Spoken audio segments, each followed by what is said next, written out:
From the Ear to There Travel Studio, this is the Ear to There Disney Podcast.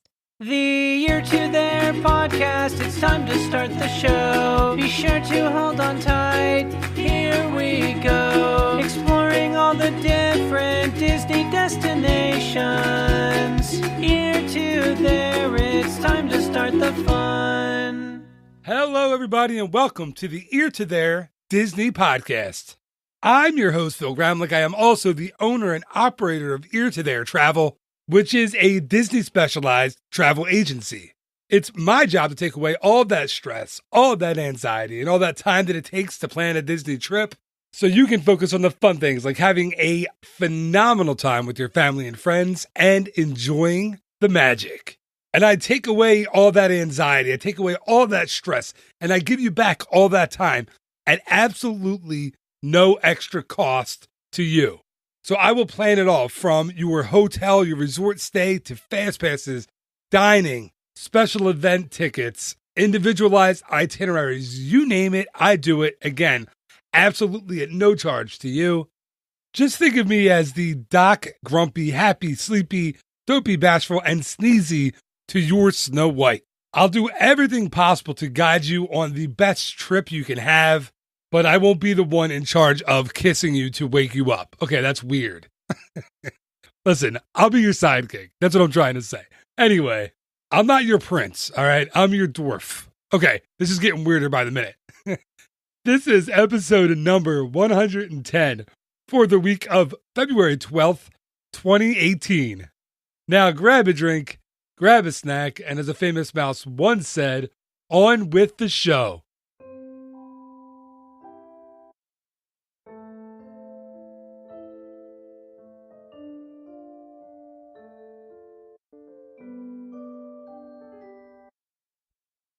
And of course, before we get started on the main topic of this week's show, it is time once again for the What About Bob segment. That is where each and every week, Disney legend and Imagineer Bob Gurr comes on the show to answer one of your questions. If you don't know who Bob is, well, let me tell you. Bob built things like both monorails, the Matterhorn, the submarines, the Indy Speedway, the Autopia, the list goes on and on and on. And if you'd like to get a question into Bob, you can call the voice line. That phone number is 267-551-1971. Or you can always email me your question to phil@eartotheretravel.com.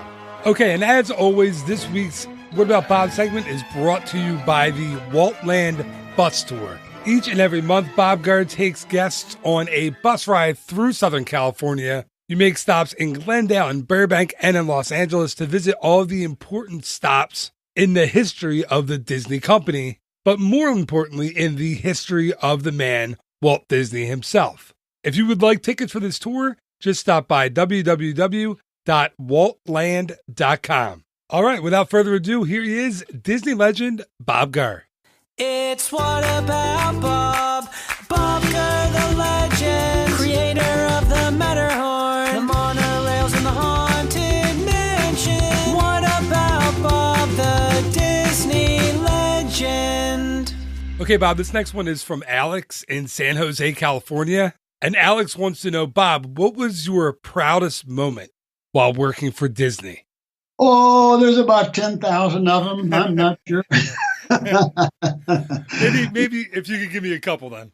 Well, I'd have to answer it this way, that every time we did something and it worked and Walt was happy with it, the look on his face with that twinkle in his eye and the little eyebrows going up and that kind of little jiggle in his face as he's talking to some of his important guests, and with that look like the Cheshire cat that says, I just ate the mouse. You want to see the feathers?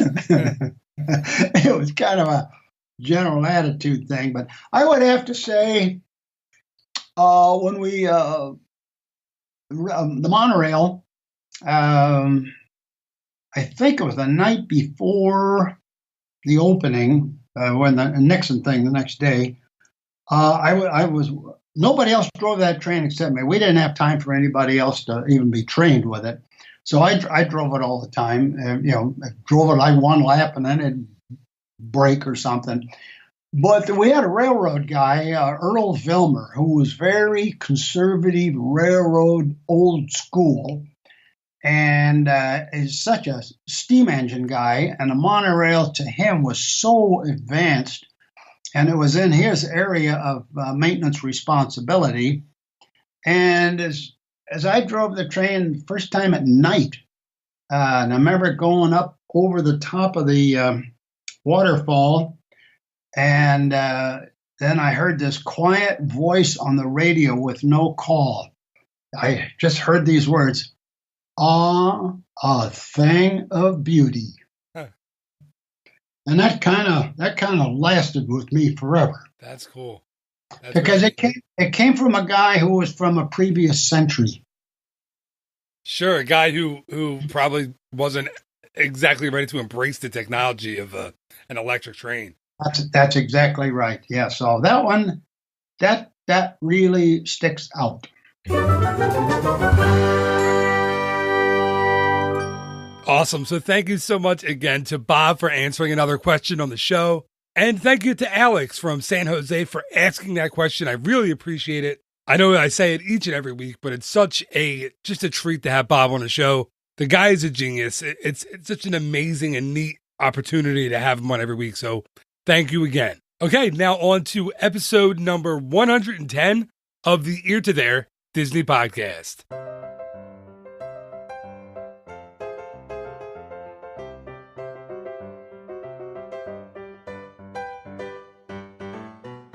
From attractions to resorts to shows to the food to transportation, we covered an awful lot on the first 109 episodes of the Ear to There Disney podcast. But one thing we haven't done justice to, or we haven't spoken at length about just yet, were the things.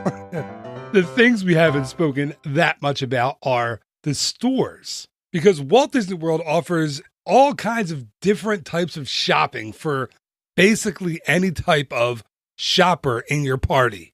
And you can buy little things like pieces of candy there, individual pieces of candy. You could buy an M&M there if you wanted to at one of the candy shops. And it goes all the way up to outrageous things like a full Darth Vader costume from head to toe. I've seen it.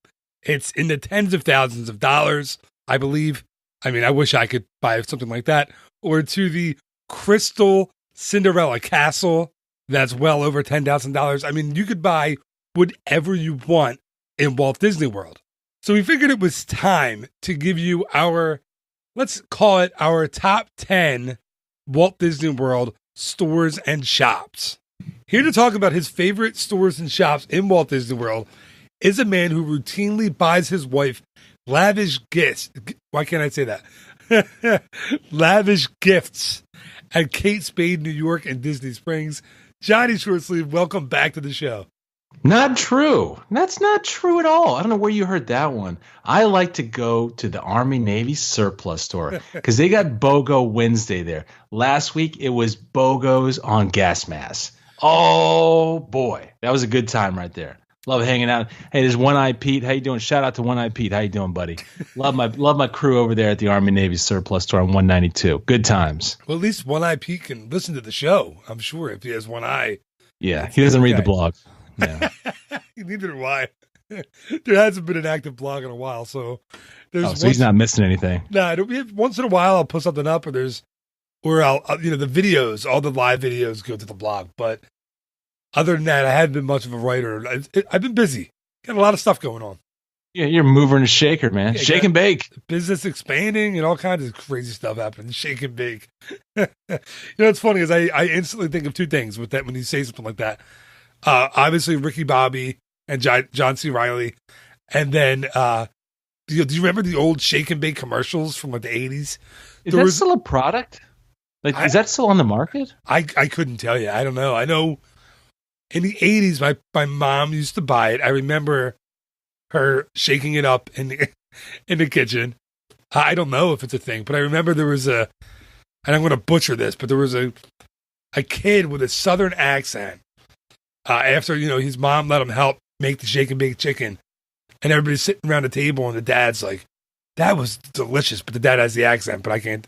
And the kid goes, "It's shake and bake," and I helped. I was like, I do remember remember that.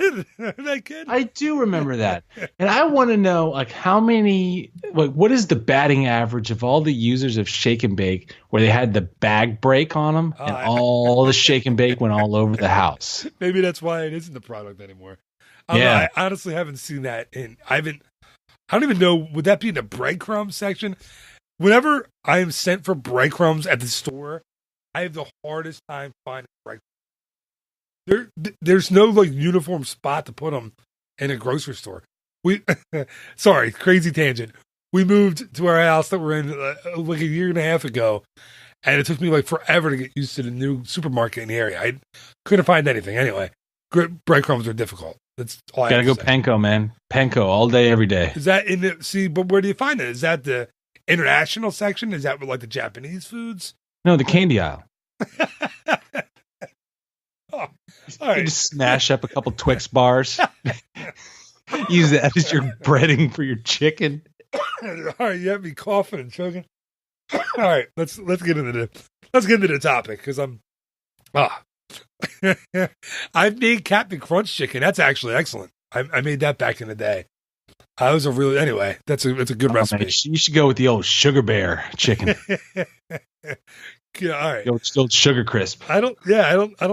Is that still made? I haven't seen that in forever either. No, it's just that uptick in diabetes has been it's knocked out the Sugar Crisp market.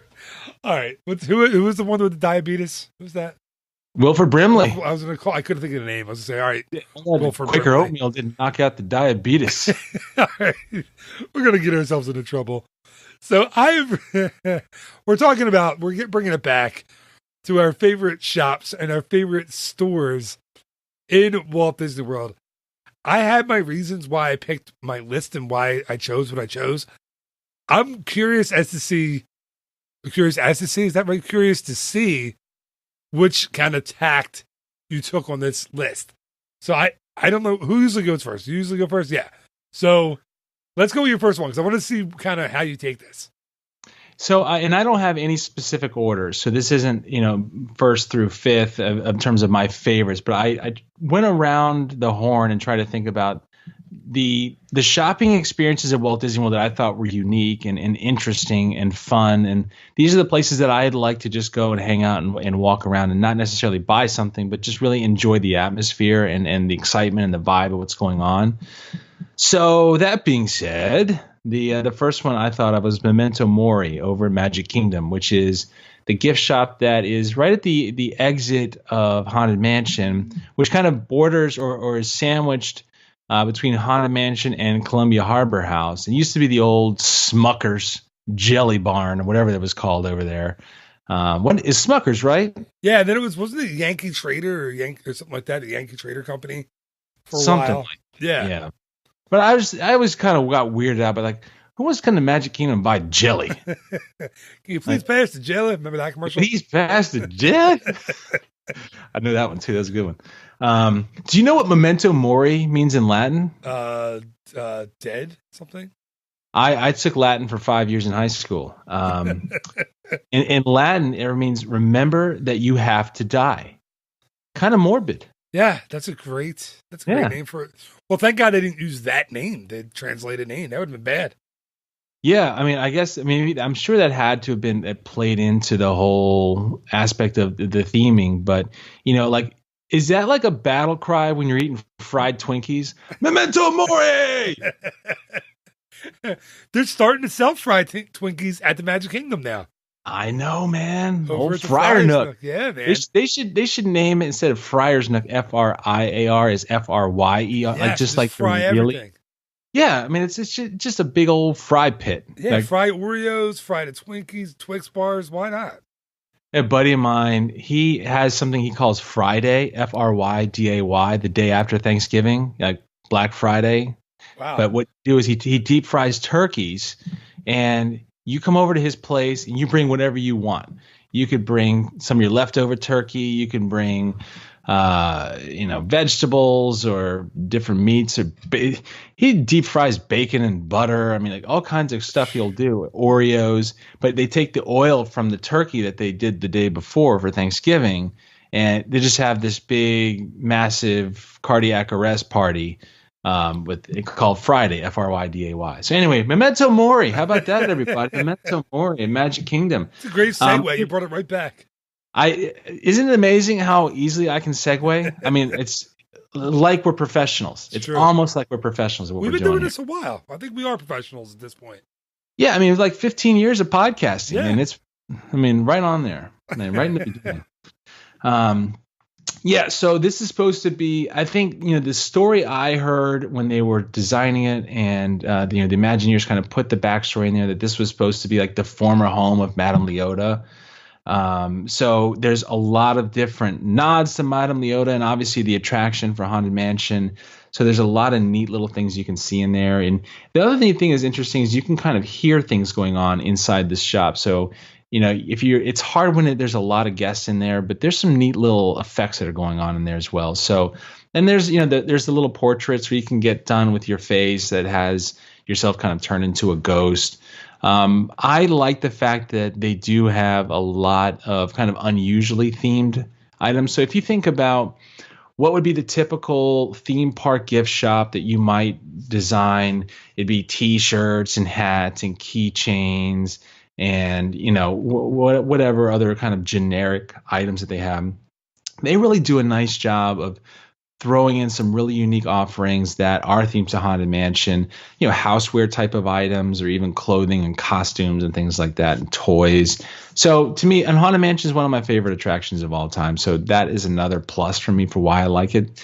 But I think it's just a fun little shop. It's different. There's a unique feel to it. And even if you're not there to buy something, it's just neat to kind of cruise through and see what they got. So Memento Mori was the first thing that came to mind for me. That's a good one, man. I besides not knowing what it translated to in English, and now it's going to probably weird me out the next time I go in there. I've only kind of browsed through there once or twice with the kids. It's not somewhere where I've spent a lot of time. I have seen they have like the Haunted Mansion T-shirts that have, it's like the cast member uniform or costume. Yeah. And T-shirt. I think those are really cool. That's a neat thing. And that's a seller, man. I see a lot of people in the parks wearing those shirts. And yeah, I don't think a lot of people bought the stuff that was in there before, so it's kind of a cool, the Haunted Mansion didn't have a gift shop. It doesn't dump you into a gift shop like a lot of, attractions do. So yeah, because it's not like you couldn't go home and buy strawberry jelly. Please pass the jelly. It's true. You can get that wherever you want. So, or you just go to any Disney place for breakfast and just grab little packets of jelly, put them in your pocket. You're good. You don't have to go buy that stuff. You go down to Ria's Diner on Super 8 on 192. They got the little packets here. This cost a nickel a pop, though. They don't give them for free. And you got to fight the, whatever element is in there for them. You know. Oh my gosh, the wild hogs running through there. It's crazy. A nuisance. You know what, man? By the way, I don't know if I mentioned this on the podcast when we were driving up in November back from Florida. We're driving through Florida, and it's the first time I'd ever driven to Florida. I've driven to and from New Orleans, and I've done some driving in California and New England, and I haven't been all over the country, but I've been a bunch of places. But I had never made that drive from Pennsylvania to Florida, and I've heard of the Florida Panther, and there's black bears, and I've never seen anything like that. So we're driving up from Florida, we're in North Florida, and it's the morning, and I look to my right, and there's a bear. It's kind of ambling along the side of the road, a black bear. First time I've ever seen that. It freaked me out. I'm yelling. The kids are all watching, TV in the back of the car, and I'm yelling at Amy, "It's a bear! It's a bear!" She's not even paying attention, Like, I don't know. To me, it was just this amazing thing. Like, I saw it wasn't in nature. It was on the side of the highway, but it was still pretty neat to see it. Well, I mean, before we started recording, I had 3 in my backyard. They were going through my trash can. Hanging around.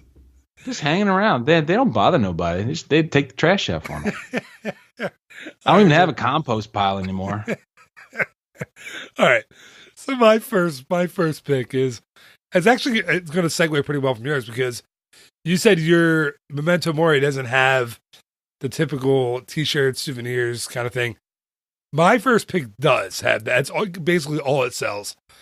And it's Sir Mickey's in Fantasyland in Magic Kingdom. But there's a reason I picked it. And it's not a specialty shop. And it doesn't have some kind of crazy backstory. But it does have a story. And it has a really neat interior. So it follows the story, the theming of The Brave Little Tailor, which was a Disney short that came out in the 1930s.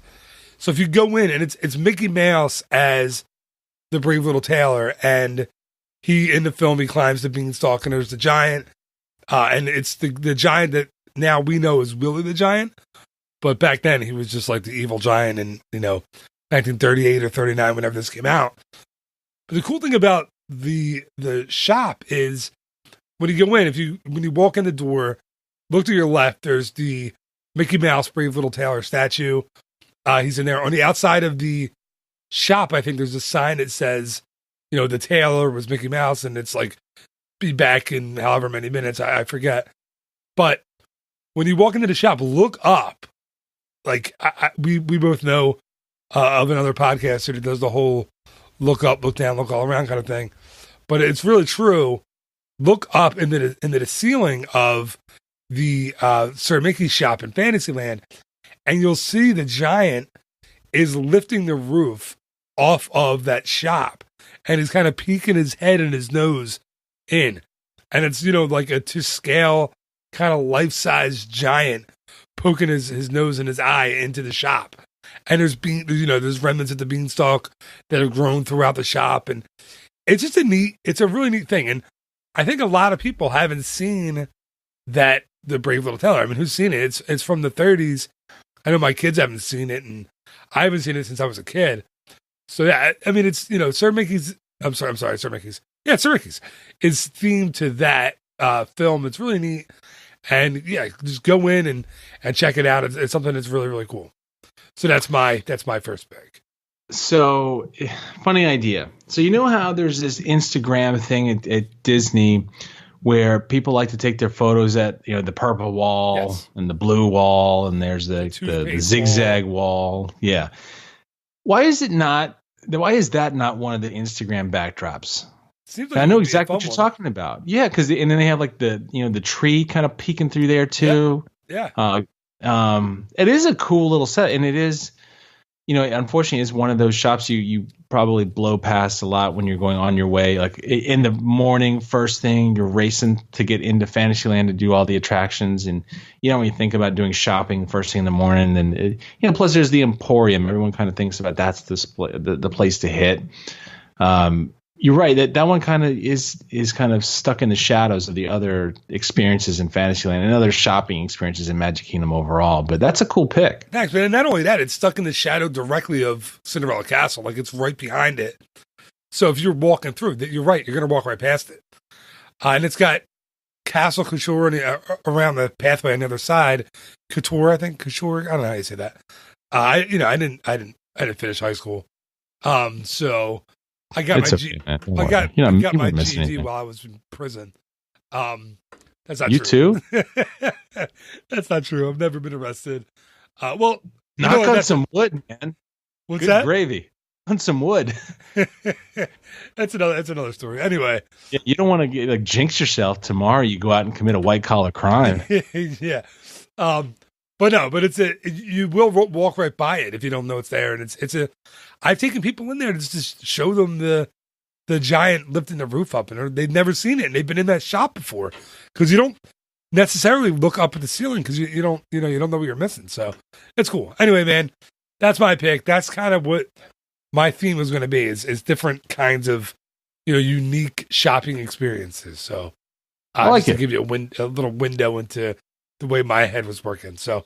Right, but here's the reality. That is rampant in Walt Disney World. It's not just plain vanilla thing. I mean, yeah, there are some like Transportation Ticket Center. I hope that wasn't one, like the monorail stop that they have at that little shop. Just like a quick little, there's bottled water and drinks and sunscreen, like that kind of just quick, just essentials, maybe a t-shirt and a hat or two, but nothing really over the top. But I mean, that's the neat thing about just cruising the shops at Walt Disney World. There's a lot of different choices Yeah. in terms of the experience. All right, I'm going to throw one that I'm sure that you probably don't have on your list right now. This one, right under Memento Mori, made it easily on the 3x3 Post-it note here. The Festival Center at Epcot. So this is the old Body Wars. What was the name of the pavilion? Was it Wonders of Life? Wonders of Life. That's right. Whew, I think I would. I think I'd do a little homework before we hop on. Dude, I'm glad I got it after. I was like, I was fumbling there for a minute. That's all right. I just saw they were restoring that roof. It's not a building they're thinking about taking down, which is cool. Well, that's good to know, because the reason why I like it is for during Food and Wine Festival, which if anyone's listened to this podcast and heard me rant before, that's one of my favorite times of year and one of my favorite events of the year is the fall, and then when they have Food and Wine Festival at Epcot. The Festival Center is a lot of fun to me, and here's why. So they had turned that old Body Wars pavilion and made it into this little marketplace where one section has a little wine shop where you can go and buy full bottles of wine that are featured around in Food and Wine Festival into different kiosks.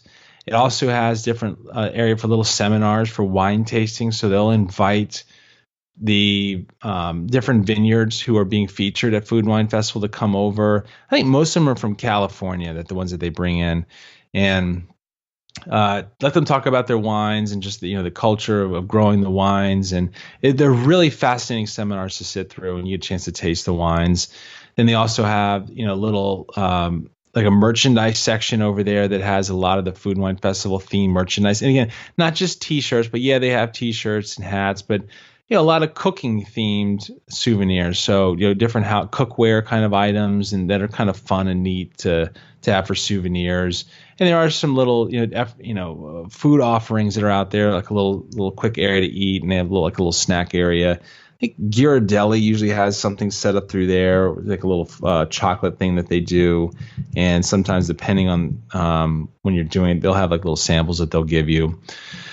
So, and they also typically have like some artwork areas that are set up over there for the festival, and specifically like Food and Wine. I know that even for like Flower and Garden Festival, they have something very similar set up in there. They did something like that for Festival of the Holidays, for Christmas, Festival of the Arts. Yeah, I think they have a little bit over there, but yeah, so it's a neat spot to go look through if you're in Epcot. The unfortunate thing is just the location, because it's way off in the corner, which you're kind of sandwiched between Mission Space and the old Universe of Energy, which is going to be Guardians of the Galaxy. So, and it's kind of tucked back on the hill, so you can easily kind of look past it and not realize it's there if you're just kind of glancing over in that area. But if you're in Epcot during a time of year when there's a festival going on, which is basically all year round now, except for the summer, and there's a lot of neat things to go check out. Plus, if you're there and it's warm out, it's a nice little air-conditioned place to hang out and relax for a bit. And so a lot of unique merchandise and seminars. And Food and Wine, they have the cooking seminars inside that festival center also. So a lot of different like celebrity chefs will come in there and do their thing and show you some techniques and all that kind of neat stuff. So there's a lot. I like the variety of things that are available in the festival center, and it's neat how it's themed to the particular festival that's going on during the year. So that was an easy pick to fit on the old 3x3 Post-it. That's a good pick, man. The thing I really thought of when you were talking about it was when you're talking about how it's kind of hard to find is we're as Disney kind of guests in the last, I don't know how long it's been, 15 years, we're kind of trained to avoid even looking for something in that area because they took the signs down. They had the big kind of sign that went over the pathway before you walked in there, the Wonders of Life sign. That's been going for a long time. And when you're there at a time when it's not open for a festival, you have no reason to go over there. So it's almost like you don't realize that it's a big pavilion, and you don't realize it's there. So yeah, it's a cool pick.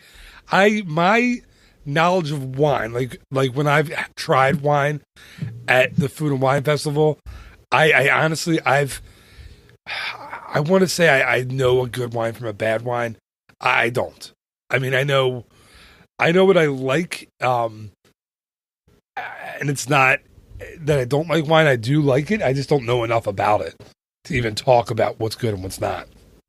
Well, I think a lot of it's just about just trying it. But then, you don't just get stuck doing the same thing over and over, like always going for the same wines. Like no joke, man. Every time I'm at grandma's place, it's either Night Train or she's got Thunderbird on the table. Night Train and Thunderbird are the two that she goes to every time. Carafe.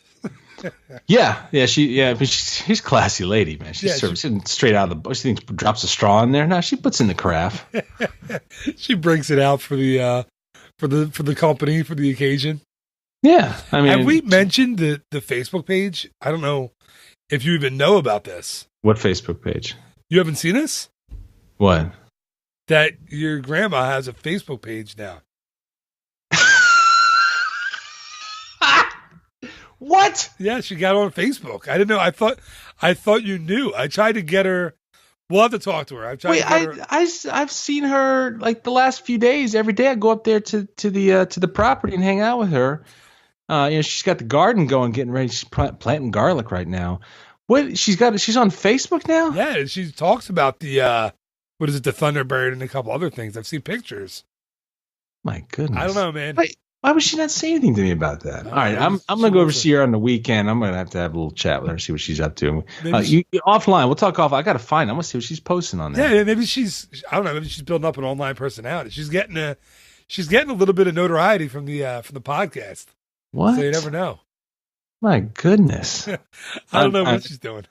That's shocking. All right, well I can pick my jaw up off the floor now. All right, man. Well, it is my turn. So again, I want to go with a kind of off the wall, I think, kind of the decision for my, pick for my second one. And I'm staying in the Magic Kingdom because that's where my first one was. Yeah. So still in the Magic Kingdom, and it's the Harmony Barbershop in Magic Kingdom. And I know what you might be thinking. It's not a shop, but the name is shop, right? It's called the Harmony Barbershop. So I'm counting it. And it's the one place in Walt Disney World where you can kind of step back in time, to use Disney's speak on the website, step into a bygone era and have an old fashioned haircut experience. So, but it doesn't mean it's like, do you remember when we were kids? I don't know. You and I haven't had hair for a while, but do you remember when we were kids and you would go to the old barbershop in your neighborhood and they would have like 3 haircuts they did? And you had to like pick one of the 3. I don't know if that was just me and my old barber, but that's what we did. I would like point to like number 1, 2, or 3. He would do that haircut and you would leave. There was this old school barbershop when I was a kid. I'd go to, and I remember this so distinctly because like the guy to cut your hair, his name was Cliff, and he used to smoke a cigarette while he cut your hair. Yeah. There's all this air. They're shooting. He's cutting your hair. He's got a camel hanging out of his yap, and he sprayed hairspray, just kind of like tighten you up a little bit. I think, like Cliff, you're weaponizing that hairspray with your camel, and he smoked the filterless too. You can tell the difference. He's a hardcore guy, and I swear, I know there are times when Cliff would have a couple ashes go down the back of my smock there. As a kid, that straightened you up real quick. So you know what I'm talking about? That kind of old school barber. That's not what you. But they don't smoke at the Harmony Barbershop. No, they don't. You don't get that kind of. They're all state licensed cosmetologists, not cosmonauts, but cosmetologists. So that's a good thing. It's a really neat thing, I think, to walk into the barbershop there and get a haircut. I mean, it's really is like the old fashioned kind of turn of the century town experience. And you know what's really cool about it? The prices are competitive. Like it's what you would pay at a chain, barbershop or a chain. I don't know, what do you call them? Salon, not a salon, but like a haircuttery or a supercuts or something like that. And they have the kids' first haircut package where you get Mickey ears are included in part of the package. So to me, it's a really, really cool thing. When I was on a college program, that's the only place I got my haircut was at the barbershop. Now, I think, back then it was still on Center Street in the middle of Main Street. Now, years ago it was moved to Town Square. So So, and with that one, reservations are pretty recommended. They only take a few walk-ins each day, so you want to get reservations for that. But it's a neat thing. And also the hours aren't Magic Kingdom hours. They'll start at park open, and then they usually end up around 5 or 5:30. This is when it closes for the day. So it's like a real kind of old school barbershop. But yeah, I think it's a neat thing. It's a really cool thing to go in and do that and get your haircut, get your kids' first haircut at Magic Kingdom. I mean, yeah, it's awesome. So yeah, that's my number. What was that, number 2? Yeah, number 2. I heard this. I was reading this article about this guy. Yes, I read. It was in Mad Magazine. I was reading about this. No, it was in a legitimate publication. This guy, he started an old school barbershop somewhere in like Minnesota or somewhere out that part of the country, and became very popular. Everyone liked that old school feel and that service of an old school barbershop. And so he expanded. He opened a few more locations up. And what he did was he would keep coolers of PBR like right in the waiting room. So if you're going waiting and you're getting in line, because there'd be long lines waiting, you just crack a couple cold ones while you're waiting, and he wouldn't charge people for them. But this is before PBR became like the hipster beer. Yeah. So like now it sells a ton, but this is pre PBR becoming cool again. So I don't know if it's cool still in like the first place. I think in our a generation ago it was kind of like the thing, but at one point he was the largest distributor of PBR in the state because he bought away for free. Just giving it away for free. He'd buy like a quarter a can or something like that. But so yeah, to your point, I mean that old school barbershop is cool. It's a neat feel. The kids love it going in, and they do a great job with the kids, especially with the little ones. They have a lot of little Disney toys that they can play with, those little spinner deals. Yeah. Not the fidget spinners, but the I think they have those too now. But the like the little light up spinner toys, and so it's a lot of fun for the kids, and they have a good time. So that's a cool pick. Yeah, thanks, man. And yeah, like again, adults can go in there too. Like I was going in there when I was 19, 20 years old, and when I still had a little bit of hair, and I was getting my hair cut, and it was neat. You go in. I had one guy that I knew, and he was kind of like a neighborhood barber for me. I would go in every few weeks, and we would talk, and it's cool, man. It's a neat thing to do. And especially I think it's really big for the first haircut. I've had a lot of clients who have done that. So it's a really neat thing. Anyway, all right, man, you're up. Okay. So keeping on my list here of kind of keeping things themed and neat experiences. The next one on my list was Boutique, and Disney's Polynesian Village Resort and bungalows and waterfalls and marina, whatever the whole name is. I can never remember it. So I think that was right. I think it's exactly, you were verbatim there. Nailed it. As always, don't even need to do homework when I come to these things. I got it right on the top of the head. So Boutique. I like this shop because it's in the Great Ceremonial House, the main building at the Disney's Polynesian whatever, and they have a neat little assortment of obviously the apparel, like the shirts and the hats and the flip flops and all that kind of cool stuff. But they have a lot of cool like Hawaiian themed, Polynesian themed apparel in there. So Hawaiian shirts and like the leis, and they have the grass skirts for the kids. And a lot of neat like surf kind of stuff that you'd see like maybe like a surf shop. Like if you were out there in like North Shore and Oahu, shout out to North Shore. Great garlic shrimp out there. Nice. And surfing. Can you surf? You've never surfed. I've surfed one time, and I was surfing a longboard on Waikiki. Check this out. Surfing a longboard on Waikiki, a wooden one, not these little rinky-dink fiberglass jobs. I was going old school Duke style, and surfing a longboard, wiped out, and my friend's fiberglass board caught loose of the leash, smacked me in the back of the head. I lost my just my bearings, and I stepped down on some coral reef and sliced my foot wide open. So I just like limped myself back to the shore and just kind of like dragged that big monster of a wooden surfboard down. I said, I'm done. I'm done surfing. I haven't surfed since then. So I just kind of gave it. That was like 3 weeks ago. And, but I thought, if I'm not going to be surfing, at least I was sitting on Waikiki and just like soaking up the sun, just enjoying the Diamond Head was over there on the sides. It was a beautiful view. But I used to surf. I was into it, but I just got it I was like Tom Brady concussion. Shout out to Safety Dave. How you doing, buddy? Sorry, man. Sorry, it's been a tough season for you guys. Anyway, so to answer your question, yeah, I used to surf, what the hell are we talking about? Sorry, Boutique. Yeah, bring it back. Yeah, bringing it back. Look at that. But you know what this cool thing is? They also have some cool Trader Sam's merch in there. So it's kind of like the satellite Trader Sam's gift shop that they have some neat things like the shirts and a couple little mugs, things like that. So I like the idea of just cruising through there and just walking because they have cool music that they play in there, and it is themed as if it's something that you would see in Hawaii or in Polynesian area. So a lot of fun, little cool trinkets, tropical kind of stuff.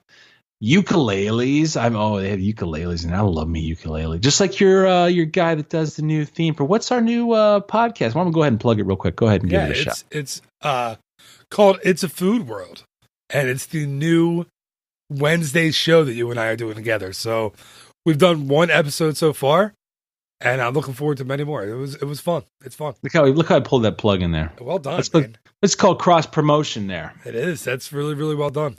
Well, again, you're a pro. 15 years at this. I know. I mean, I used to teach a junior college marketing class, and that's kind of stuff we talk about. How do you cross promote naturally and organically? There you go. No GMOs in this cross promotion. So we that to me is a lot of fun. So like if we're going over to Polynesian just to do a nice little walk around in the evening hours, or go hit up Captain Cook's, get a little aloha pork sandwich. Shout out to Captain Cook's. That's a cool place to walk through. Just kind of graze through and see what they got, and neat stuff, neat little unique pins and all kinds of neat things. So I like that shop a lot. It's a lot of fun. It's one thing that when I talk to you on the phone or we'll text back and forth, and it makes me so jealous of you being local, is that you're like, whenever I'll call you on a random Wednesday or whatever, and you're like, we're just walking around a Polynesian, got the kids, we're taking a break or getting some exercise. I love that you can do that, and I miss doing that so much. I used to do that when I was a local, and I loved it. Yeah, I know. It's pretty sweet. I'm not going to lie, not to rub it in, but I know you got a pretty sweet gig out there. Philadelphia's not bad. I mean, they got that hydraulic fluid laden light posts up there. Yeah, it was a busy couple of weeks in my town. It really was. But it was a fun couple of weeks. So yeah, I like that pick. I love that. I love the Polynesian. I love anywhere that sells Trader Sam's merchandise. Like you said, Trader Sam's is right down the hall there, but there's no room in that place to sell any kind of merchandise. I mean, none. It's a tiny little bar there, so you can't exactly have a gift shop. So it's nice. And yeah, you're talking about the Hawaiian shirts and all, it's like the Tommy Bahama style stuff that they sell in there. They have a lot of that. And let me tell you the move, man. Tommy Bahama is cool. Don't get me wrong. Shout out to Tommy Bahama. I'll take a Tommy Bahama shirt for free any day. But look, the one that they used to sell there a lot, I don't see as much anymore, is Ren Spooner. So you go ahead and write that down. Like if you want like a legit Hawaiian shirt, like a Aloha shirt, Ren Spooner is the move. REYN Spooner. Now, here's the thing. If you go on eBay and look up Ren Spooner Disney, Ren Spooner will do limited edition Disney prints, like Hawaiian shirts, like some of the former executives of Disney used to wear. And they are expensive, but they're awesome. I've got a few of them, and they're the coolest shirts ever. But the thing with it is, like, I think you have to like buy them from the stores at like Ala Moana in Waikiki. And then people just go over there, swarm the shop, and then put them on eBay, and they mark them up a whole bunch, like a couple $100 a shirt when they're on eBay. Yeah, I'm looking at them right now. They're crazy expensive. Yeah, but they're cool. Like they're real. That's like a legit. Like if you want to have like a cool, like if you're going to go stay at the Polynesian, like let's just say hypothetically, I call my homeboy Phil up. Phil, hey, give me a couple nights in the bungalows at Polynesian. And then give me a couple of club level nights. And then why don't we just round up with a couple of just standard, Lagoon View nights. Are you trying to put my kids through college? Yeah. And you say, I gotta look the part. Gotta get the Ren Spooner shirts. That's the way to. I gotta find a way to connect with the Ren Spooner people, because These shirts are no joke. They're pricey little shirts, man. Well, I think they're priced similar to what Tommy Bahama's priced at, but when you see them on eBay, it's these people who are like marking them up 200% because they have them. They're limited edition, but that's a cool souvenir. Yeah, I think I've seen I've seen you in one of these shirts. I'm looking at this one now. I think you and I have hung out in the parks, and I think you've worn it. That's cool. That's a cool thing. All right, man. Well, Ren Spooner to where were we? We're Tiki. I forget the name of the store. Boutique. Yes, I don't know how I could forget. All right, my next one, and I tried to look all over properties, so I have a couple. Now I don't know what to do. I came up with 6, just in case you took one of mine. So I'm looking. Me too. Right, I'm gonna go with this one. And it's at Epcot, and it's Club Cool. Again, it is in fact a store. It's not an attraction. They sell all types of Coca-Cola shirts and collectibles and hats and coasters and clocks and all kinds of stuff. So anything that has the Coca-Cola logo on it, you can buy in that store. Honestly, I don't see them making a lot of sales when I go in there. I think it's a store kind of in name only, because the big draw here is the free samples of soda that they give out to everyone in there. There are no limits to the free soda, right? They're all Coke products. So, and it's all international Coke products. So you can sit and drink free soda all day if you wanted to. It's totally included with your Epcot ticket price. So I think it's a great place to go. Everyone has their different sodas to try. And especially Beverly from Italy. And that's usually not you trying. It's usually you trying to get some poor sap to try it who's never had it. I used to do it to my kids all the time. Amy and I would get our kids there, and they would forget because it had been 6 months since their last time at Disney. And I know how incredibly lucky we are to go every 6 months, or even, less than that sometimes. But they used to fall for it because they were little, and now they're 7 and 5, and they don't fall for it anymore. They know they've wised up. They see it coming. So, but they'll try to Beverly once in a while anyway, just to kind of get the video in and appease their parents because they know we're nuts. But if you're with someone who's never tried it and doesn't know that Beverly is kind of bitter, and it's a very, I guess saying it's an acquired taste is kind of a stretch. Slip them a cup of Beverly, especially after they've had the really super sweet sugary drinks that are in those machines before that. And it's a lot of fun to get a video of them drinking that and getting the reaction. And it is, again, it's a store, it's a shop, and you can buy things there. You can buy, if you want a bottle of Coke or a bottle of Diet Coke, you can buy that there as well. So I just love that. I love that experience. Sometimes I'm the only one in my family that wants to do it, and I'll go in and I'll catch up with them somewhere in World Showcase as they're walking ahead because I want to do it. But let me ask you, have you ever gotten anyone with the old Beverly trick?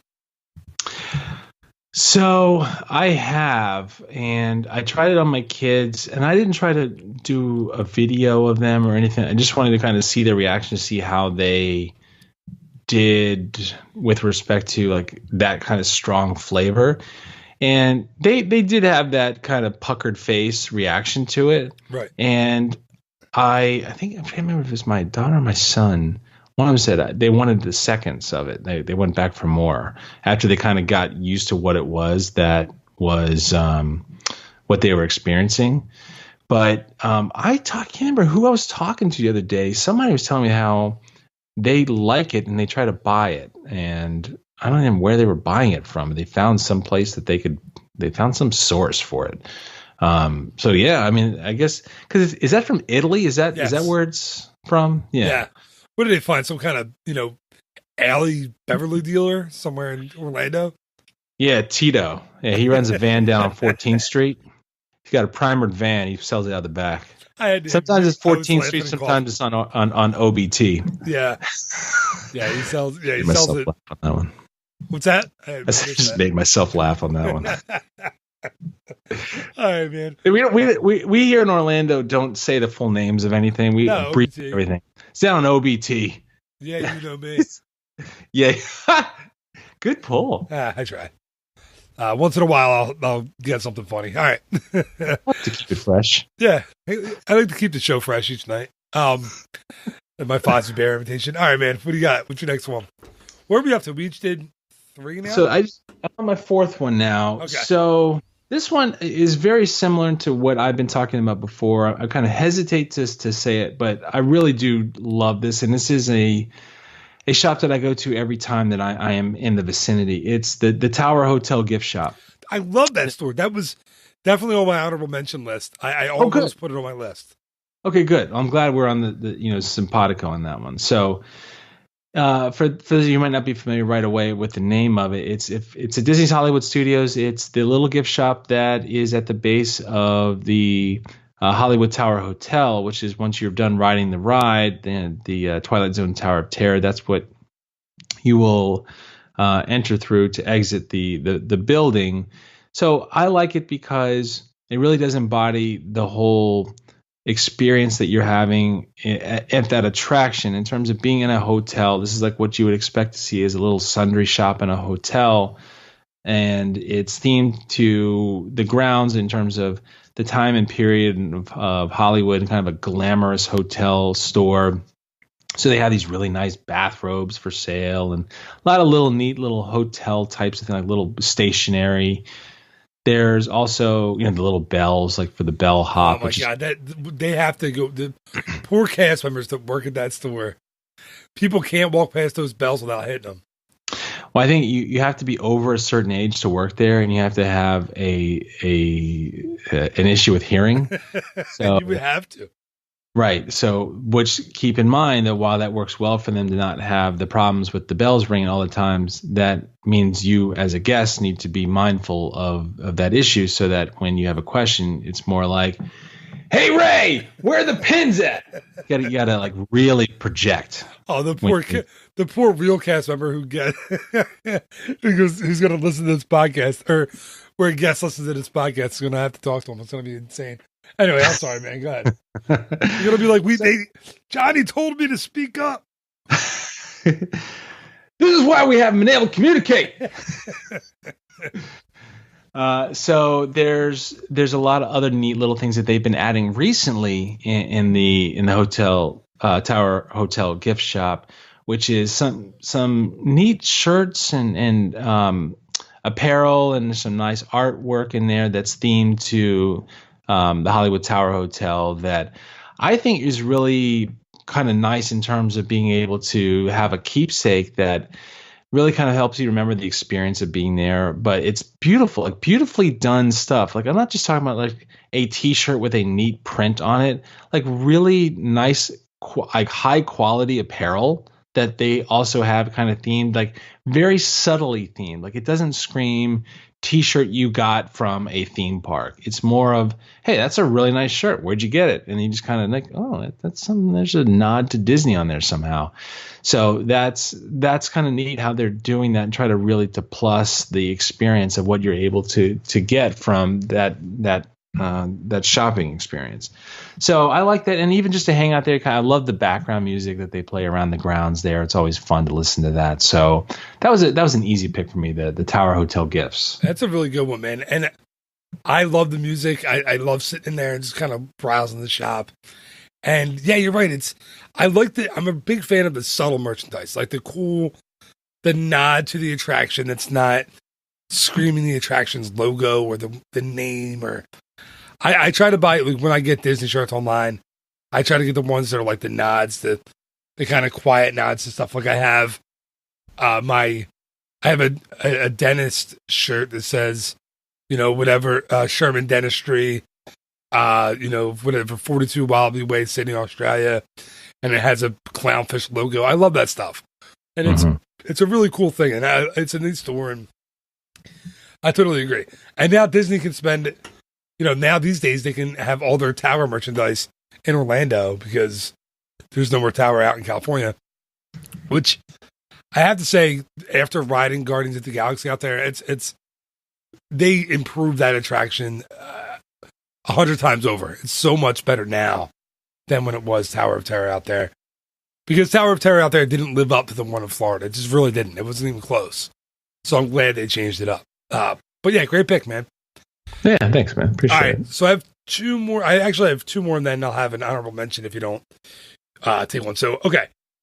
This one I'm going with is over at Hollywood Studios, and I have to think this one, I don't even know if it'll stay with the new Galaxy's Edge coming in 2019, but Tatooine Traders at Hollywood Studios is one of my favorite shops in all of Walt Disney World. It's another one of those ones that you're dumped straight into after an attraction, right? So right after you ride Star Tours, you walk down the hall with that music, like blasting.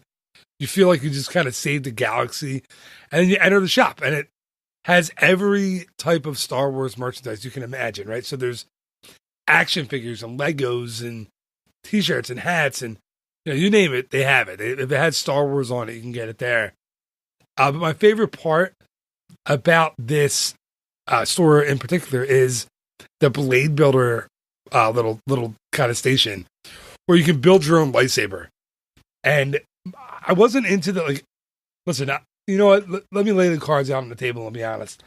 I worked at Star Tours for a while as an adult, and I bought a lightsaber, and I kept it on my belt when I worked because we were allowed to carry them.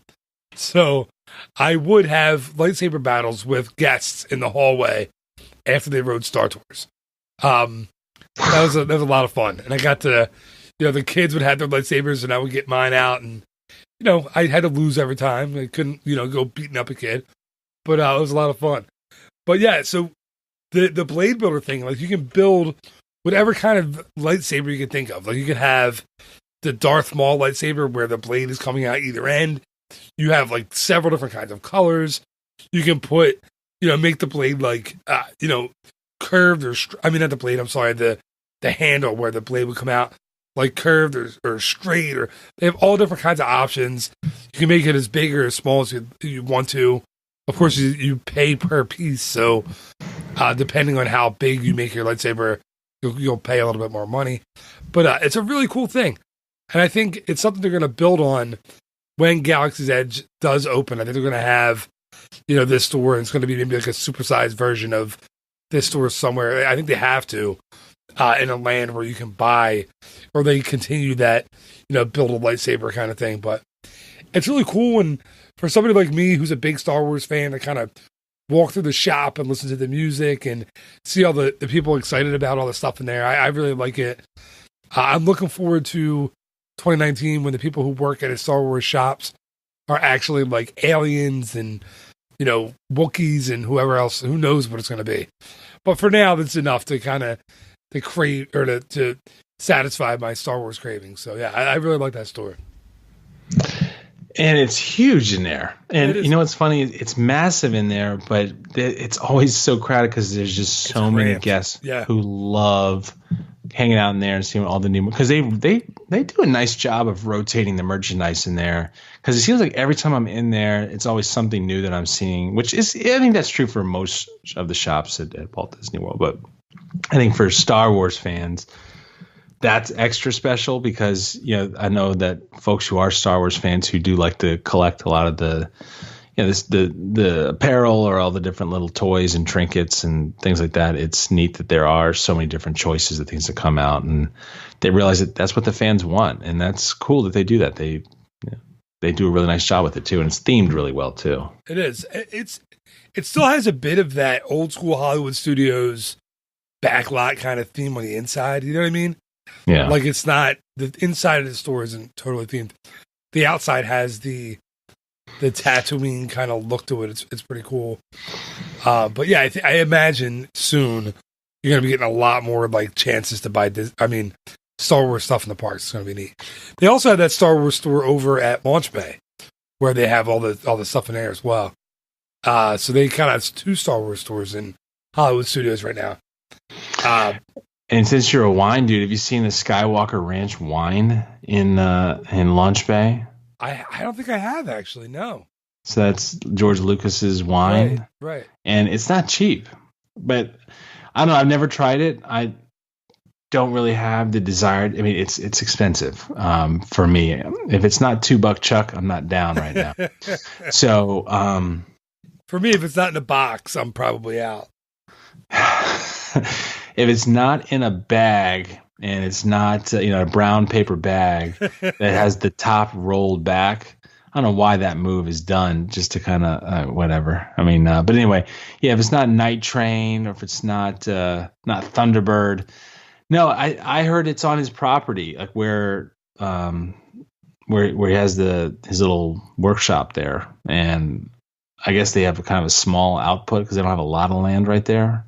But so that means that the price is going to jack up. But then you put his name on it, then it makes it even more expensive. Yeah. So kind of neat though. But they have a neat variety of stuff in that launch base store too. They do. Just speaking of the Skywalker Ranch, are there any pictures or video of that anywhere? I've never seen anything. I've seen some stuff from like the workspace area where they've had. I'm trying to think where I saw this. I saw somebody taking a tour in there, and they were going through and they were showing some of the workers in there who were working on some project. I don't know what it was. And it just, to me, on the inside, just looked like a regular office space. But then they had like peppered in there just neat the Star Wars memorabilia, like one of the original Darth Vader suits was in a plexiglass case, and that's really cool. I want to get in there. And there was that movie years ago about the one guy there was a bunch of friends, and one guy had like a terminal illness, and it was when the prequels were coming out. That was the setting of it, and they were trying to break into the Skywalker Ranch so they could get Lucas to show them the prequel before their friend died. I forget the name of the movie. I don't think it did very well, but that's something that I've always wanted to know what it's like. It's like that house and like Tony Baxter's house. I want to see. Apparently, his house is like a museum. I want to check that out too. But you can't find that stuff anyway. I've seen a video. Tony Baxter had his house built like they would build a house in Disneyland. It's amazing. So yeah. Anyway. Where does he live? Make it big. He's in California somewhere. What's the address? I don't know. I don't know. I don't have any famous. I've had a couple famous people's addresses. Disney famous. I mean, because they've sent me, copies of their books or something like that. But yeah, I don't. And I have a couple phone numbers in my phone that are pretty impressive. But that's kind of it. Oh, look at you. Yeah, I know. Look at my Rolodex. I know. I have like 2 or 3 that I'm like, that's crazy that person's number is in my phone. Julie Andrews is not one. I didn't call them. They called me. It was like, what a power move. It was like, you be ready at, 11:05. And if we call, if you don't answer, we're not calling back. It really was like that. So I had my recorder ready, and I'm like sweating it out by the phone. Yeah, it was a stressful moment for me. But it went really well. So, and she was the nicest person, seriously, ever, her and her daughter. Anyway, man, all right. So you got was that you or is that me? That was me. So you got number 5. So I saved this one for last because I thought you might be using it. So I'm hoping it's not your 5th on your list, but I want to go for the Marketplace Co-op. And I've talked about this before, and I don't remember when. This was, I think, maybe when we talked about did like a rundown of what's new at Disney Springs. And here's why I like this. It's a really good variety of things that are put into that little space. So just real quick, I mean, it's a shop in the Marketplace area of Disney Springs, which I guess, I don't know if they call it the Marketplace anymore, but like the South End or East End or whatever we want to call it. Maybe Southeast. I don't know. And they have West Side. West Side. I'm kidding. It's not. It was West Side before that, right? Was West End. West End. Yeah. Sorry. Anyway, Go ahead. Yeah, but that was just my bad attempt at a joke. No, it's the shape of a moon pie, like the property. So, yeah, I guess it's kind of over there in that area. But anyway, which is funny because the moon pie is circular. I don't know if you caught that reference. No, I got it. Anyway, back on task here. Marketplace Co-op. So it's between the Trendy store And then on the other end is the photo pass area, where if you want to get some photo pass photos printed off and all that kind of cool stuff. So they have these little sections within there. So one of them is 28 in Maine. So I like that section. It's the first one you come in on the right. They have a lot of cool, like classic Disney designs and apparel. So again, not just like a T-shirt, like a Hanes beefy T-shirt with a silk screen piece of artwork on it. It's a really nice quality merchandise that it looks like a nice shirt that you would want to wear and you would like feel respectable wearing. It doesn't look like you got a theme park souvenir with this clothing. And a lot of it has nods to former attractions that are no longer with us here at Walt Disney World. Like Mr. Toad, I think, appears on some of the apparel that they can bring in there every now and then. They also have some stuff that's current. So I think last time I was in there, they had like some Rose and Crown stuff was in there for the Rose and Crown restaurant over in Epcot. Then they have Cherry Tree Lane, which is so they have that's for like a Mary Poppins-esque kind of women's little boutique. They have scarves and shoes and bags and jewelry, all that kind of cool stuff. D-Tech, so that's all the the iPhone stuff and the Android stuff. So they have like all the like custom stuff you can do in there. Then there's another one. I think it's called like Disney Centerpiece. Don't quote me on anything that I'm saying here because I don't do my homework, and it doesn't fit on the 3x3 post-it. It doesn't come with me into the booth that Grandma built. That's a lot of like home kind of things that you'd have, home furnishings and kind of neat stuff. It's cool stuff that glassware, placemats, and all of that kind of neat stuff that if you're a Disney fan, it would look really nice and classy. Not like stuff that you would think just, stamped pictures of Mickey and Minnie. No disrespect.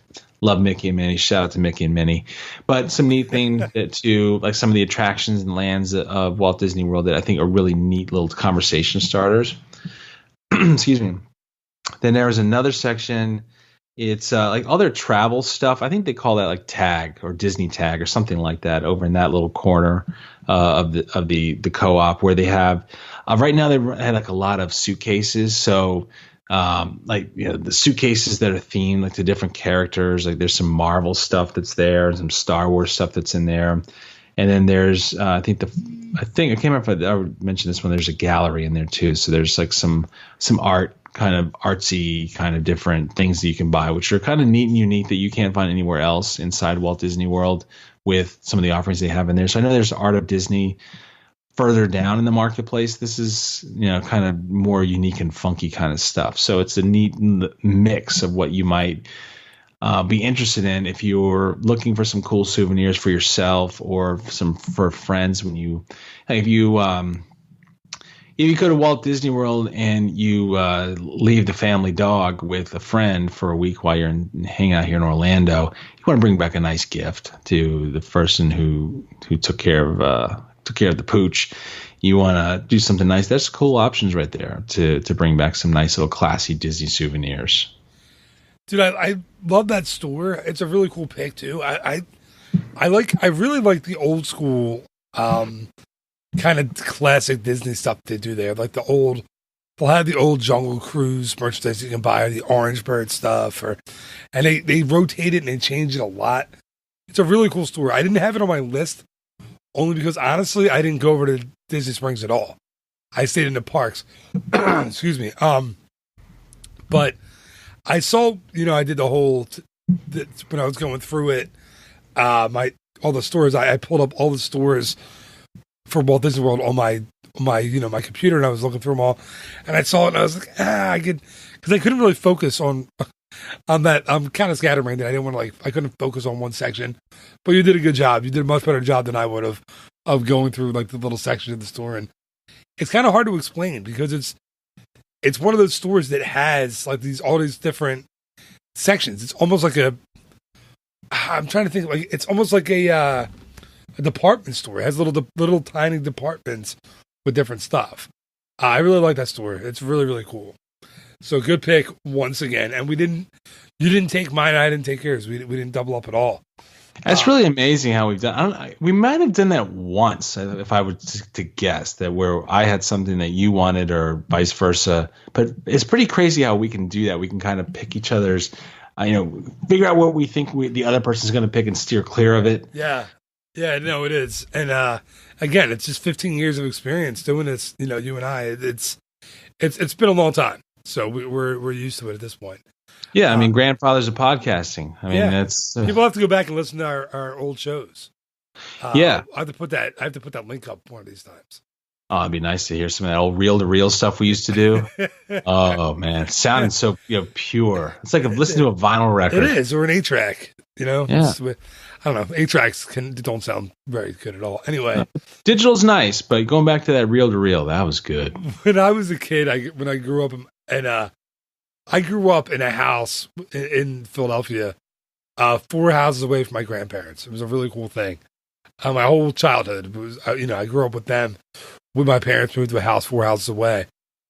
But my grandparents had I don't know if you've ever seen these. It was this enormous, almost like a buffet table, but it opened up, and it was an 8-track player. It was a record player and a radio, all built like the top of the table lifted up, and it had all of it built in. And I remember when I was a kid, they had like an extensive 8-track collection, and just I was old enough that I had the tape players at that point, right? This is showing my age. And I had a Walkman that you would pop the tape in, and you could fast forward and rewind it. The 8-track, you couldn't fast forward or rewind. You just popped it in, and it would just play the whole thing. Like there was no, so it would just play the whole album. There's nothing you could do. And then it would just play it again and again and again and again. I don't know how much experience you have with the old 8-tracks, but it was kind of a cool thing. I always think of my grandparents when I think of that. Anyway, I don't know. It's weird. I don't have a whole lot, but I do remember my parents had them when I was a kid, and I do remember that they weren't exactly user friendly, and it didn't sound great. And in the car, they would skip around. Oh, yeah. Yeah. And Grandma had one of the old Biscayne when she'd ride me around as a kid, and I tell you, she'd have the Oak Ridge Boys just blaring away, and because like you said, you couldn't just skip songs like you could on a CD or with your iPod in there or your smartphone with the Bluetooth.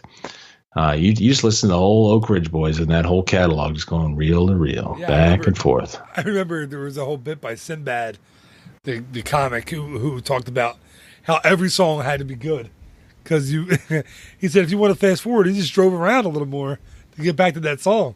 He said because every song had to be good in that album. Anyway, all right. So my last pick, I want to give you an honorable mention too. But my last one that I wanted to mention is actually kind of a weird one, and it's again, this is a kind of I have a theme, and anyway, the Indiana Jones Adventure Outpost in Hollywood Studios, and it's not because it sells a lot of great things, but they do sell one great thing that I love.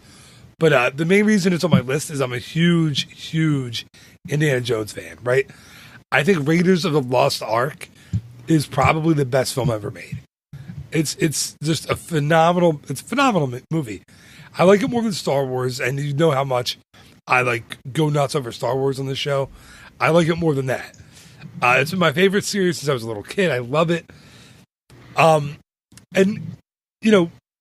Disney does that so well, I think. I think they bring these things that we loved as kids. They kind of bring them to life, like in the parks. It's an incredible thing they do. These things that I love, like Star Wars or like Indiana Jones. I love these things as a kid, as a child. And now I can go into that store and listen to the music, and it's an amazing thing. And they sell the hat. That's the one thing. They sell the Indiana Jones fedora in there. They have a lot of different styles of it. You can buy the real Harrison Ford movie fedora. You can buy different styles, different colors. There's kind of something for everyone. There's like ladies' hats in there. It's a cool thing. They also sell Indiana Jones merchandise and action figures. I may or may not have, in my early 30s, bought a set of Indiana Jones action figures from that store, and I might still have them. I might.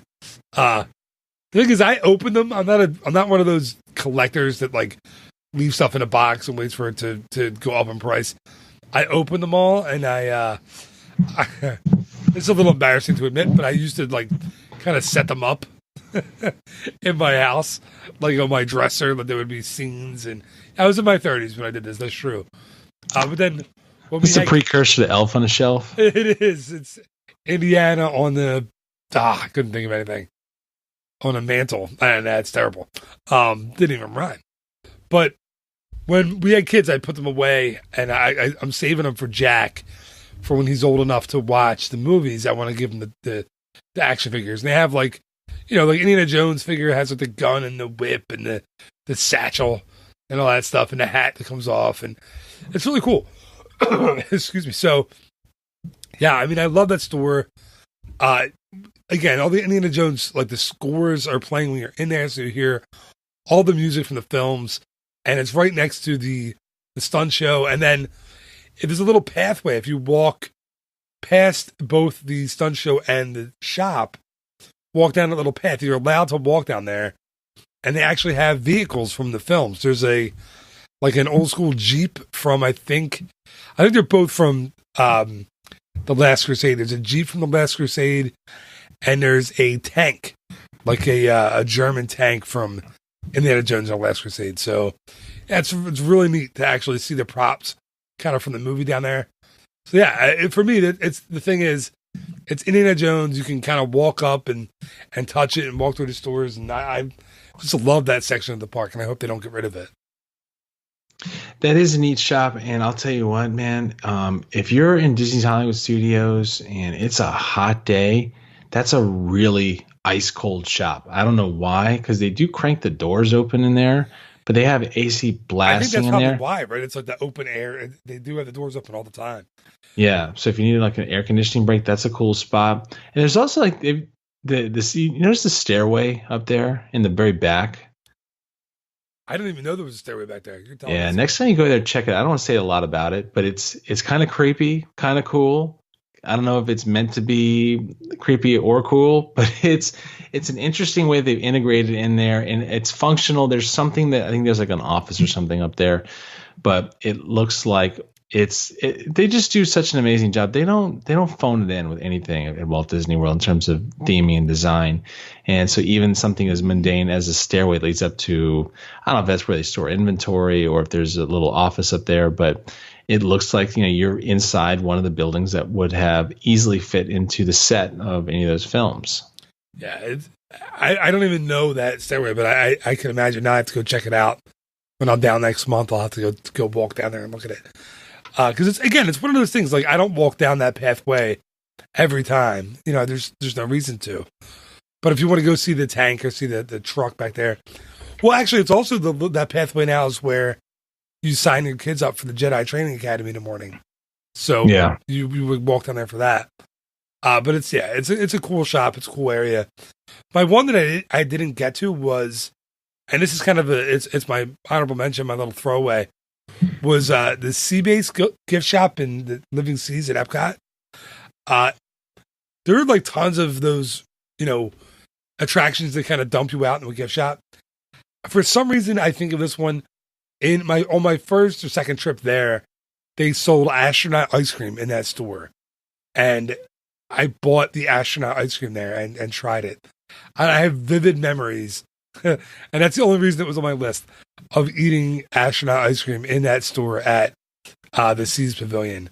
And it's a weird thing to eat. It's like real airy and real light, and you bite it, but it tastes like ice cream. Really strange. But I don't know if you had an honorable mention or any other ones you want to talk about, but that was my only other one. You ever eaten brownie brittle? Yes. Yeah. Somebody gave me a bag of brownie brittle, and I didn't know what it was. And I just took a bite of the first piece, and I said to him, "You should get some astronaut ice cream with this." Because brownie brittle tastes like what you would expect brownies to be eaten by the astronauts. Yeah, like a freeze-dried brownie, yeah. Yeah, it's like a freeze-dried brownie. And you throw some freeze-dried ice cream like for the astronauts, that's a little brownie sundae right there. Dude, what is that what it is? Is astronaut ice cream just freeze-dried ice cream? It's actual ice cream that has all the moisture taken out? You think I can't do any homework before I do all this? I know. Stuff? I wouldn't have brought up astronaut ice cream on the show about the stores in Disney World. I wouldn't expect you to know. What you should do? Dude, oof, got it. Nailed it. As always, here's how we're going to figure the answer to this out. Have a listener, the first listener who's able to successfully email you. What's your email? Phil@eartotheretravel.com? That's right. Yeah, have someone email you, Phil@eartotheretravel, with the answer to what astronaut ice cream is, how they make it, whatever it's composed of, blah, blah, blah, blah, blah. Something interesting that'd be word.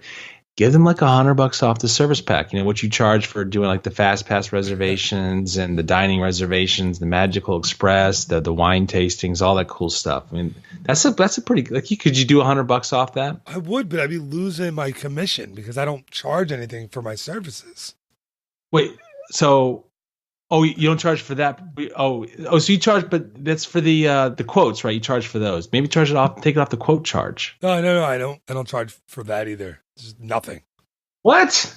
I know it's a crazy racket that I'm running, but booking a trip with me will cost you nothing at all. It'll cost you no extra money than, booking a trip on your own, but you'll have someone to get you the best possible.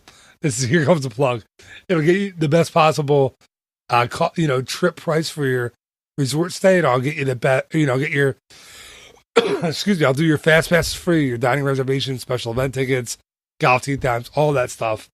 I say this in the beginning of the show, but at no extra cost to you. See, this just proves to me that you don't listen to the beginning of the show or the show at all. Well, no, the problem is I'm knee deep into a red Solo cup of Everclear, and things get a little fuzzy. I hear you, man. It's fine.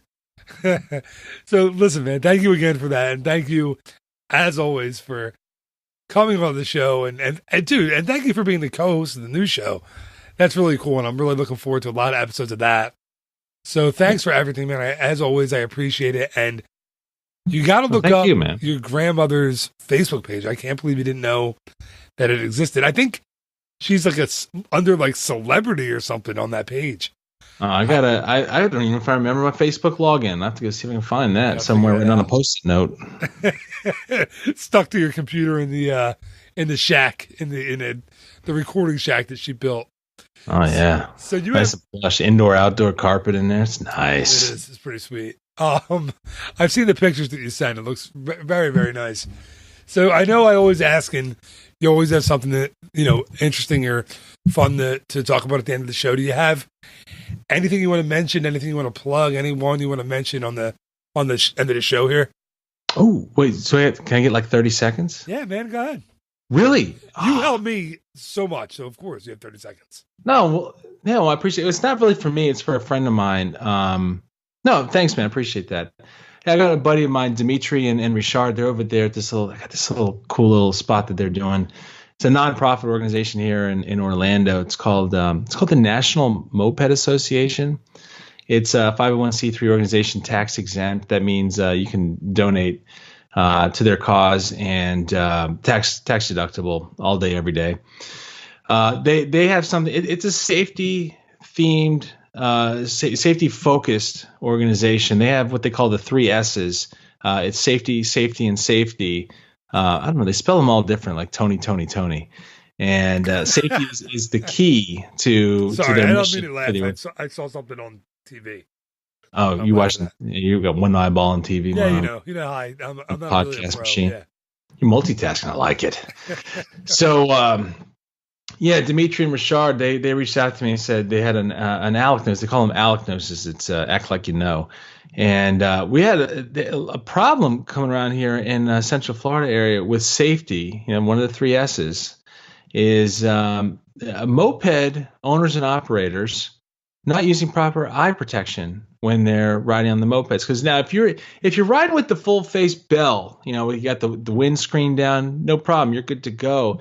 But a lot of these guys like to wear those Kaiser helmets, with the big spike on them. You think they're riding choppers. You're not Jesse James. You're not Orange County choppers. No, they're riding with the Kaiser helmet, the big spike on there, but they need eye protection. So listen to what's going on here, man. And you're not going to believe this. These hipsters are wearing monocles. You're only protecting 50% of your eyewear. 50%. I mean, I'm not good at math, but that's like 1 out of 2. Like, what about your other eyeball? How are you going to protect it if you got mosquitoes here that are huge? They'll fly right in your eyeball, man. That'll knock your cornea right out. Well, maybe they're just going to be future cast members over at the shop at what's it called? The Army Navy surplus store. Yeah, One-Eyed Pete. Shout out to One-Eyed Pete. How you doing, buddy? Man, I didn't ask him if that's how he became One-Eyed Pete. Could have been. Yeah. Well, obviously, I mean, I hope that's not the case, but here's the point of it, everybody. Look, owners, operators, mopeds, please, 2 eyes covered. No monocles while you're riding on the mopeds, everybody. You got to get 2-eye coverage. That's for your safety, not just for the look. It's for the safety. I appreciate it. I hope I kept it tight, like 30 seconds. No, man, it was perfect. And now I'm not going to be able to stop thinking about the Monopoly guy on the back of a moped. Well, I think it's more like Colonel Clink, like rolling around there. It's in Hogan's Heroes. I've never seen an episode of Hogan's Heroes. I'm sorry. I don't know. Yeah. Anyway, thank you so much again, man, for coming on. As always, it's a lot of fun. And yeah, it's important stuff that you bring at the end of every show. It really is. Bringing the heat. Thanks, man.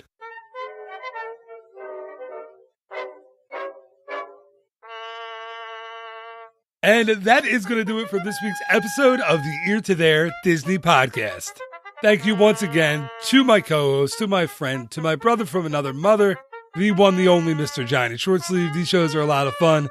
And it was about time we did a store or shop-centric episode. So that was a cool one, and I hope you enjoyed it. I know I did. Thank you once again to Bob Gurr for coming on yet another show. And thank you, of course, so much for listening to this show and every show you've listened to. It's just awesome to get to do this each and every week and to bring my friends on and they talk about Disney.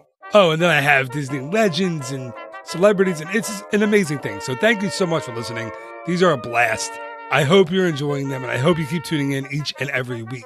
And if you are enjoying them, just do me a favor, tell someone about the show. We talked about stores this week, right? Go into a store. Go into a random store in your neighborhood or at your local mall. Strike up a conversation with the person behind the counter and say, hey, you know what you might like this podcast. And then tell them all about the show. Hey, stranger things have happened. You might find a Disney fan. Seriously, though, please tell someone about the show. It doesn't matter to me who it is. Someone that you think will enjoy the show. I'd really, really appreciate it. And thank you again so much in advance. All right, just remember, there will be a new episode of the Ear to There Disney Podcast each and every Monday morning, as well as a new episode of the all-new It's a Food World with my buddy Johnny Shortsleeve and I each and every Wednesday morning. So until next time, thank you again so much for listening. Have yourself a fantastic week. Bye-bye.